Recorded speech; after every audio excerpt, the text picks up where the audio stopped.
Why do we get déjà vu? In the 1950s, in an operating room in Montreal, a surgeon named Wilder Penfield did something that sounds like science fiction. He opened a patient's skull and left them wide awake. He had to. He was mapping the brain, hunting for the spot causing his patient's seizures, and the only way to know what each piece did was to touch it with a small electrode and ask the person what they felt. Touch here, and a hand twitches. Touch there, and they smell something that isn't in the room. But then he touched one particular spot, deep on the side of the brain, and the patient said, "I've been here before. I know this. This has all happened already." With a jolt of electricity, Penfield had summoned a ghost. He could trigger déjà vu on demand. So what was he touching? And why does that same feeling ambush you out of nowhere in a hallway or a coffee shop for absolutely no reason? Here's the thing nobody tells you. Déjà vu is not a memory of a past life, it's not a prophecy, and it's not a glitch in the matrix. And the real question isn't even why it happens. It's why it feels so profoundly wrong, because that's the strange part. Déjà vu isn't just familiarity. It's familiarity plus the absolute certainty that the familiarity is impossible. You're somewhere brand new and part of you insists you've been there, while another part, at the exact same moment, knows for a fact that you haven't. Two systems in your head, both confident, both disagreeing. To understand that, you need to know your memory isn't one thing. When you recognize something, your brain runs two separate processes.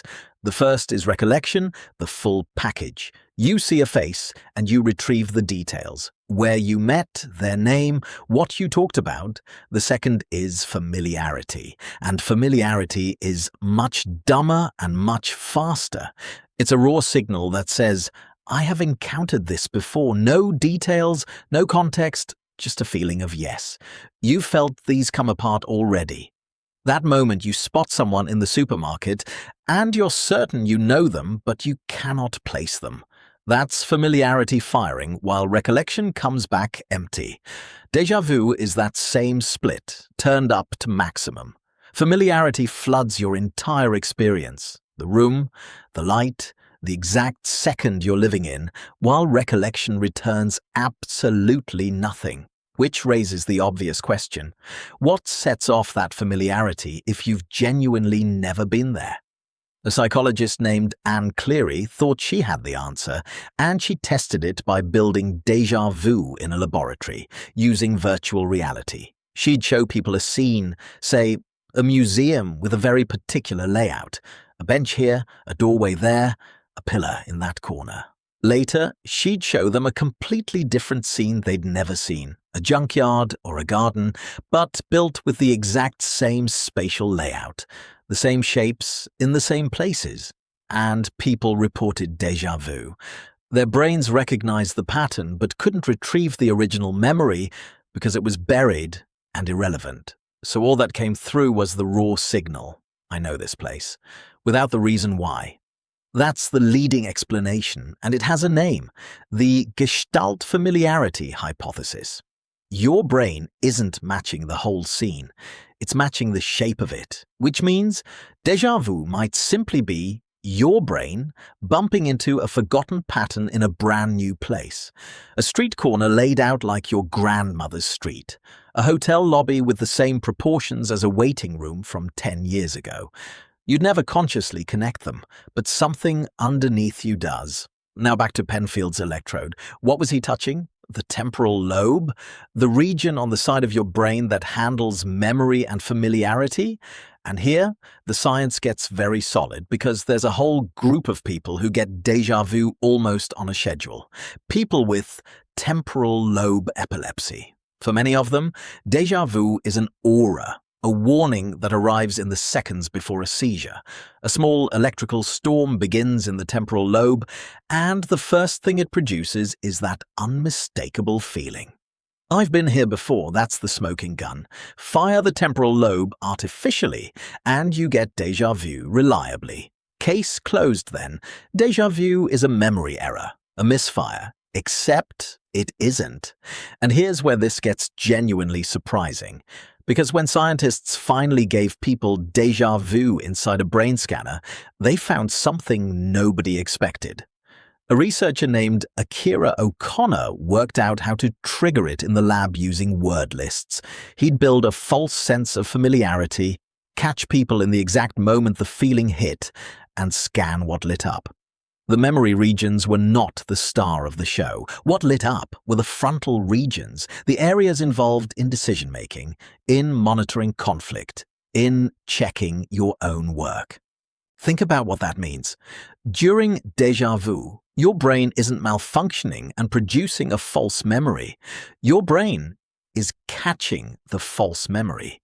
That uncomfortable feeling of wrongness isn't the error, it is the error message. Your brain saying, hold on, something flagged this as familiar, and I can find no evidence for that. Alert? Déjà vu is not your memory failing. It's your memory being fact-checked in real time, and there's a beautiful piece of evidence for that. If déjà vu were just memory decay, it should get worse as you age. It does the exact opposite. It peaks in your teens and 20s, then steadily declines. Which fits perfectly. The fact-checking system is sharpest when you're young. As it dulls, you catch fewer conflicts, so you feel it less, which flips the whole thing around. A brain that gives you déjà vu is a brain that's paying attention. But what happens when the fact-checker breaks? There are people who live in permanent déjà vu. A researcher named Chris Moulin has documented cases, often older adults, who feel everything has already happened, not for a second, constantly, and the consequences are heartbreaking in how ordinary they are. One patient stopped watching television, convinced he'd already seen every program. He stopped reading the newspaper. He refused to go to a doctor's appointment, certain he had already been. Their familiarity signal is stuck on, and the system that's supposed to say, wait, that can't be right, isn't stepping in anymore, so they simply believe it. That's the difference between them and you.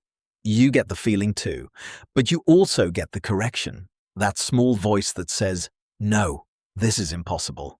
That voice is the entire point. So what is déjà vu actually? It's a conflict.